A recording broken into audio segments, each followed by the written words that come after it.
आज जिस फिल्म को एक्सप्लेन करने जा रहा हूँ उसकी भूमिका बांध रहा हूँ। चलिए 2067 में चलते हैं। 2067 फिल्म का शीर्षक ही है 2067। ये है ऑस्ट्रेलियन फिल्म और कल्पना की गई है 2067 में क्लाइमेट चेंज के कारण दुनिया तबाह हो चुकी है। पेड़ नहीं बचे, इसलिए ऑक्सीजन भी नहीं रही। सारी दुनिया देशों में जीवन खत्म हो जा रहा है। सिर्फ ऑस्ट्रेलिया में लोग बचे हैं और इसका कारण है सिंथेटिक ऑक्सीजन बनाने वाली कंपनी पैसे लेकर ऑक्सीजन सप्लाई कर रही है। बस बाकी सब जगह जीवन खत्म। ईथन वाइट नाम का एक नौजवान है। कोडी स्मिथ ने ये रोल किया है। उसे टनल में काम करते हुए दिखाया गया है। वो सिटी पावर प्लांट के टनल में काम करता है। उसके साथ उसका ज्यादा उम्र वाला दोस्त जूड भी टनल में ही काम करता है। ईथन की पत्नी सिलेन ऑक्सीजन की कमी से कमजोर होती जा रही है। उसे खून की उल्टियां होने लगती है। सिविलाइजेशन खत्म हो चुका है। लोग ऑक्सीजन के लिए एक दूसरे के खून के प्यासे हैं। रास्ते चलते लुटेरे पैसे नहीं, सामने वाले की ऑक्सीजन लूटना चाहते हैं। ऐसे में एक दिन अचानक ईथन को क्रॉनिकॉर्प रिसर्च सेंटर बुलाया जाता है। ये वही जगह है जहां उसके साइंटिस्ट पिता काम किया करते थे। सेंटर की सीईओ के साथ वहां उसे अपने पिता रिचर्ड वाइट भी दिखते हैं, पर उसे मिनट भर लगता है ये समझने में कि उनकी पुरानी रिकॉर्डिंग्स प्रोजेक्शन के थ्रू मूव होती दिख रही है।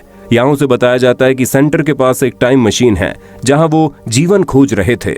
उन्हें 407 साल आगे भविष्य में एक जगह मिली है जहां जीवन है। वहां ईथन को जाना होगा। ईथन अपनी बीमार पत्नी के साथ रहना चाहता है, तो वो ये सवाल करता है मैं ही क्यों। तो वो कहते हैं वहां से भविष्य से एक सिग्नल आया है। ईथन उसे पढ़ता है। सिग्नल डिकोड होकर कुछ ऐसा दिखता है, ईथन को भेजो। ना चाहते हुए भी ईथन को मानवता को बचाने 407 साल आगे टाइम मशीन में जाना होता है। वो एक घने जंगल में लैंड करता है। जंगल में पेड़ ही पेड़ है।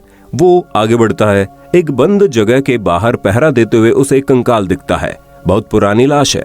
कंकाल के कपड़े उसे जाने पहचाने लगते हैं। वो देखता है कॉलर पर लिखा नाम तो ईथन ही है। उस कंकाल की कलाई पर एक खास गैजेट बंधा है। ईथन देखता है वही गैजेट उसकी कलाई पर भी बंधा है।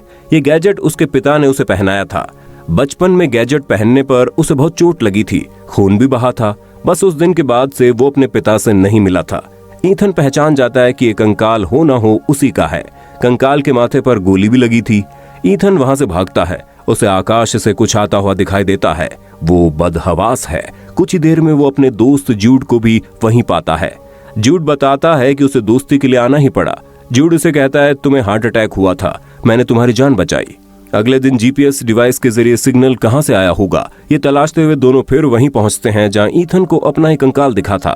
उसे लगता है कुछ देर बाद वो मारा जाएगा। वो जूड से पूछता है क्या तुम उसे मारोगे? जूड कहता है वो ऐसा क्यों करेगा। दोनों वहां से अंदर जाते हैं। उन्हें अंदर भी एक टाइम मशीन दिखाई देती है। यहाँ पूरा एक लैब है। ये दोनों वहां रखी चीजों को खंगालने लगते हैं। एक दिन पहले कंकाल के पास से मिली आउटडेटेड जीपीएस डिवाइस में ईथन अपने जीपीएस की बैटरी लगाकर देखता है। उसमें उसके पिता का रिकॉर्डेड वीडियो मैसेज मिलता है। उसे पता चलता है कि उसके पिता ने उसे जो हाथ में डिवाइस पहनाई थी वो ऐसे ही नहीं थी। वो इस फ्यूचर की दुनिया में लगी मशीनों को चलाने के लिए जरूरी डीएनए कोड था, इसलिए उसके हाथ में बचपन से खून बहा था। पुरानी रिकॉर्डिंग के जरिए उसे ये भी पता चलता है कि जूड उसके साथ उसके बचपन से है। ये इत्तेफाक नहीं है, वो कंपनी का गुलाम है। कंपनी वाले जानते थे कि मशीन बिना ईथन के डीएनए के एक्टिवेट नहीं हो सकती, इसलिए जूड को दोस्त बनाकर उसके साथ छोड़ा गया। ईथन को अब यकीन हो जाता है कि बाहर पड़ा कंकाल उसी का है और जूड ही उसे गोली मारेगा। वो ये भी देख लेता है कि जूड के पास गन भी है। पिता की वीडियो रिकॉर्डिंग के जरिए उसे पता चलता है कि कंपनी की सीईओ रेगिना जैक्सन के कारण ही उसके पिता की जान गई। उसके पिता मानवता को बचाने के लिए ईथन का डीएनए मशीन में सेट कर गए थे। ईथन और जूड कुछ सिग्नल की तलाश के बाद एक उजाड़ जगह पहुंचते हैं जहां उसे अपनी माँ की मौत का वाकया याद आता है। वहीं उसे वो एक गिफ्ट दिखता है जो वो अपनी माँ को देकर आया था। ईथन को लगता है उसकी पत्नी भी मारी जाएगी। दोनों लौटकर टाइम मशीन के पास आते हैं। वहां पावर सप्लाई चली जाती है जिससे न्यूक्लियर ब्लास्ट का खतरा है। जहां जूड अपने किए पर शर्मिंदा है और वो बताता है कि वो मजबूर था, जैसा कंपनी ने कहा उसने किया। वो गन से फायर करता है, लेकिन यहाँ ईथन को जो अंदेशा था वो नहीं होता। जूड उसे नहीं मारता, वो खुदकुशी कर लेता है। ईथन न्यूक्लियर ब्लास्ट होने से बचाता है और वहां की मशीन में इलेक्ट्रिक सप्लाई करके पीछे भूतकाल में एक मैसेज भेजता है।